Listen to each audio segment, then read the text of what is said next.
I think there are many CEOs here, of course, most of whom have not been to prison, but have been through very difficult times. Well, some may have gone to prison for different reasons than you have, like I've gone to ISA for a short period. But I think there's a lot of people in this room who've gone through adversities.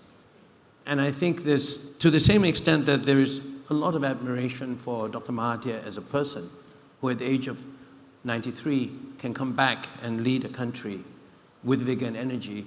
There's also a huge amount of admiration for you and how you have gone through imprisonment 3 times with no assurance at all that you would end your political life or even end your life coming back as you have done today.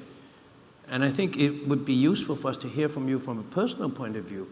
How do you go through such an adversity? How do you go through being a deputy prime minister to then becoming a detainee, being released again, going back in again, with no assurance that here today you're going to be a prime minister in waiting? How do you keep your spirits up? Because that's something at a personal level that I think many people in this room, for very different reasons, as we go through financial crises and private crises, how do we find the will to go on?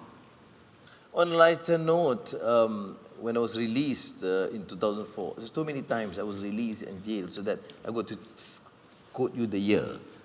Because when I'm talking about the release in 2004. I was invited by Mandela to Joburg, with the whole family. And when he saw my children, we got young then, he was visibly, he was affected and was in tears.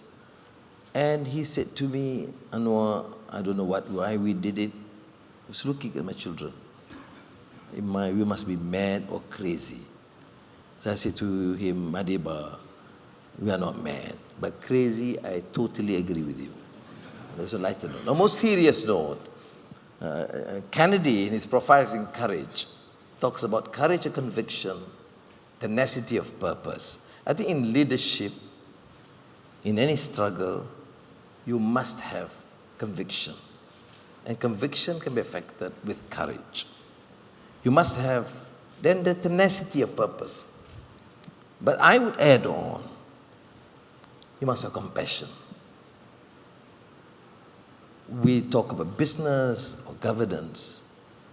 Compassion for the millions who are marginalized, who depend, who love you, who support purely with the hope that you are going to help and champion their cause. You can't then become a leader, then start stealing from public purse. So compassion is one. But in my limited experience, certainly forgiveness is another. We have a larger agenda. We have a country to serve. In our case, we say, save Malaysia. And okay, I suffered. It was a very painful decision. Mind you, it was painful. It was not easy. I'm not a hypocrite to suggest to you that, oh, I was right, I'm philosophically, it's okay. You have to move on. It's not simple. I know how we, the family and the colleagues, suffered. I know how difficult it was when I had to sit with Aziza and Noriza towards the end and finally endorse Mahathir as the Prime Minister, as our leader. But we decided, again with conviction, because we want to save the country. So what we learned, you must have principles and conviction. And to me, religion plays a part.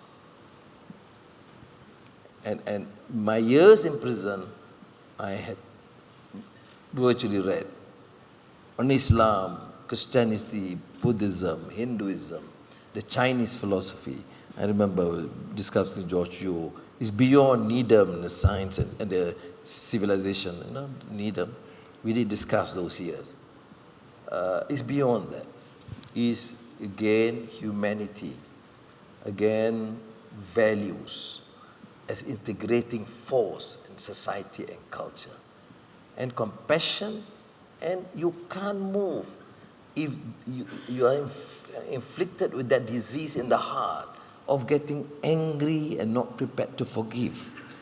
you have to let go and move on. Because for the people, for Malaysians is what? For Anwar to be angry with the past? Yes, they can talk about it, they sympathize, or they even cry. But then, for general Malaysians, is what it takes to ensure that Malaysia emerge as a successful nation, economically vibrant, because only that we can share with the people. And therefore, if you use that as a priority for the future, then we must be able to forgive and forget the past. Thank you.